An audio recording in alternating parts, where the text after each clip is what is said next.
Hi hello అండి నమస్తే welcome back to Devi collection. Devi కలెక్షన్లో బ్యాక్ ఫ్రంట్ చూసారు కదండి. ఇదైతే హ్యాండ్ పార్ట్ వస్తుంది. ఇది బ్లౌజ్ స్టిచ్ అయిపోయినాక మళ్ళీ వీడియో పెడతాను. నిజంగా చాలా అంటే చాలా బాగుంది ఫ్రెండ్స్. చాలా ముద్దుగా ఉందండి వర్క్ అయితే మాత్రం.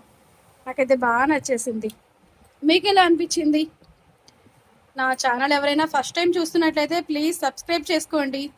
సబ్స్క్రైబ్ చేసుకుంటే నేను పెట్టే ప్రతి వీడియో నోటిఫికేషన్ మీ వరకు వస్తుంది. లైక్ ఇవ్వడం అయితే అస్సలు మర్చిపోవద్దు. డిజైన్ నచ్చిందా అండి? బ్యాక్ ఫ్రంట్ ఆల్రెడీ షార్ట్ అయితే అప్లోడ్ చేశానండి. ఇది కూడా చూడండి. మీకు కూడా కావాలంటే ఒక్కసారి ఆర్డర్ ఇచ్చి చూడండి. ఇంకా మీకు 500లో కూడా బోల్డ్ అనే డిజైన్లు ఉన్నాయండి మన దగ్గర. చాలా ఫ్రెండ్లీ బడ్జెట్లోనే వేస్తున్నాము. మా వీడియో నచ్చినట్లయితే ప్లీజ్ లైక్ చేసి షేర్ చేసి సబ్స్క్రైబ్ చేసుకోండి. మరో మంచి వీడియోతో